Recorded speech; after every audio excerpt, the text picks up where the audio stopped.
વર્ષનો છેલ્લો દિવસ અને આજના દિવસમાં પણ કઈ કઈ ઘટનાઓ બનીને એ બધી જ તમારે જાણવી છે ને, તો આ વિડીયો જોઈ લેશો ને તો આખા દિવસના જે મહત્વના સમાચાર છે, તમારે જાણવા જેવા સમાચાર છે ને, એ બધા જ તમને 5 મિનિટની અંદર મળી રહેશે.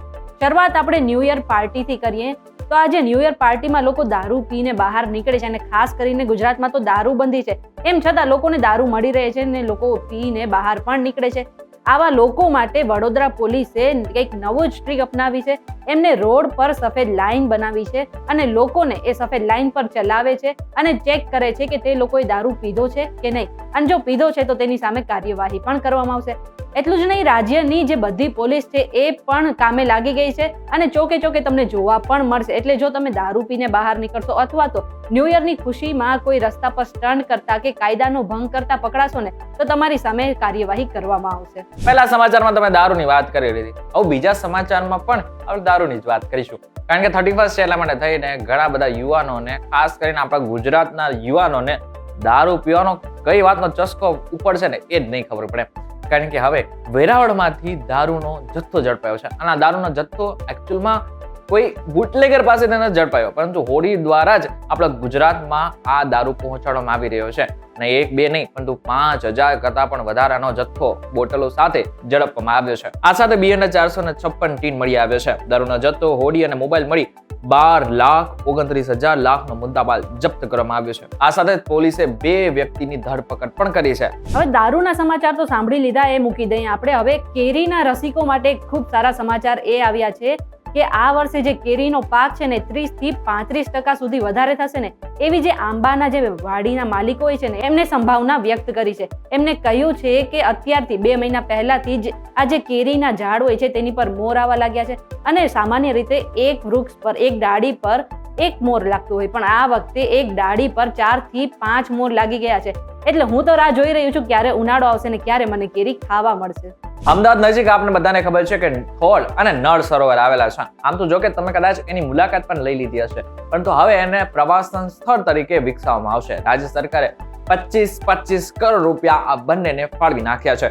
પરંતુ જો કે આના માટે થોડો સમય પણ લાગશે. પરંતુ એની સાથે મહત્વનું છે કે પક્ષી માટે આ જે થોર અને નળ સરોવર છે ને એ મહત્વના સાબિત થાય છે.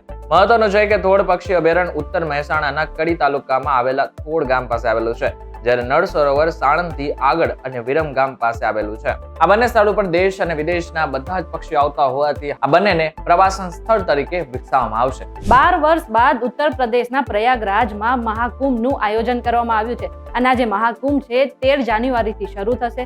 સાથે જ સરકારે બીજી ઘણી વ્યવસ્થા પણ કરી છે અને ઘણી ટ્રેનો પણ શરૂ કરવામાં આવી છે. એટલું જ નહીં, આ પ્રયાગરાજમાં સરકારે એક સેન્ટ્રલ હોસ્પિટલ પણ ખોલી છે અને આ હોસ્પિટલમાં ડિલિવરી રૂમ પણ ખોલવામાં આવ્યો હતો.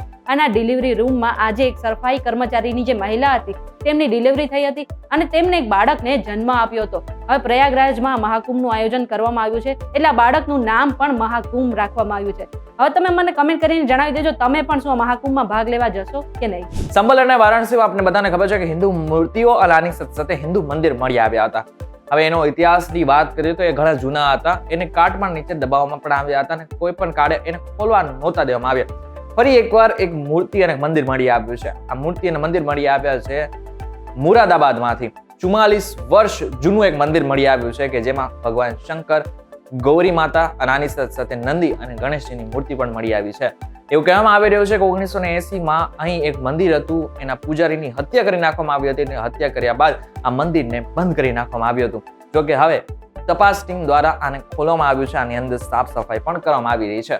હવે આપણે મેચની વાત કરી લઈએ તો અત્યારે બોર્ડર ગાવસ્કર ટ્રોફી ચાલી રહી છે અને તેની છેલ્લી મેચ 3 જાન્યુઆરીએ રમાશે. એટલું જ નહીં, એ બાદ હવે ટીમ ઇન્ડિયા જે છે ફરી ભારત આવશે અને તેની જે મેચ છે એ ઇંગ્લેન્ડ સામે રમાવામાં આવશે. આ ઇંગ્લેન્ડ સામેની જે મેચ છે તેમાં 5 ODI મેચ અને 3 મેચની T20 સિરીઝ રમાશે. હવે આ જે મેચની સિરીઝ રમાશે એમાં કહેવાય રહ્યું છે કે રોહિત શર્મા, વિરાટ કોહલી અને જે બુમરાહ છે ને એ ભાગ નહીં લે, કારણ કે ફેબ્રુઆરીમાં ચેમ્પિયન્સ ટ્રોફી રમાવાની છે અને આ ત્રણેય ખેલાડી ટીમ ઇન્ડિયા માટે ઘણા મહત્વના છે. એટલા માટે આ જે 2 સિરીઝ રમાશે એમાંથી આ ત્રણેયને એટલે કે વિરાટ કોહલી, રોહિત શર્મા અને બુમરાહને આરામ આપવામાં આવશે. યમનમાં થોડા સમય પહેલા ઘટના બની હતી જ્યાં યમનમાં કેરળની એક વ્યક્તિ, એક મહિલા રહેતી હતી જેનું નામ હતું નિમિષા પ્રિયા. આ નિમિષા પ્રિયા ઉપર યમનની એક મહિલાની હત્યા કરવાનો આરોપ મૂકવામાં આવ્યો હતો.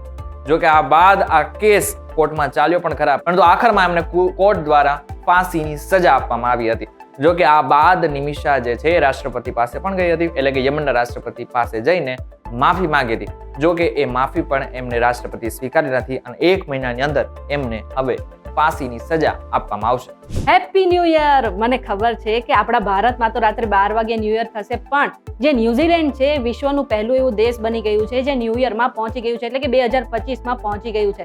અને જે ન્યુઝીલેન્ડની રાજધાની છે ઓકલેન્ડ, ત્યાં ધૂમધામથી 2025નું સ્વાગત કરવામાં આવ્યું છે. અને ઓકલેન્ડનું સ્કાય ટાવર ફેસ્ટિવલ જે છે લોકો માટે આકર્ષણનું કેન્દ્ર બન્યું હતું, કારણ કે ત્યાં ઘણી આતશબાજી કરવામાં આવી હતી, હજારો લોકો ભેગા થયા હતા અને 2025નું ધૂમધામથી સ્વાગત કર્યું હતું. અમેરિકામાં ગોળીબાર થવી કોઈ નવીન વાત નથી. ફરી એકવાર ગોળીબાર થયો છે. આ ગોળીબાર અમેરિકાના બ્રોક્સનમાં કરવામાં આવ્યું છે, જેમાં 6 લોકોની હત્યા કરી નાખવામાં આવી છે.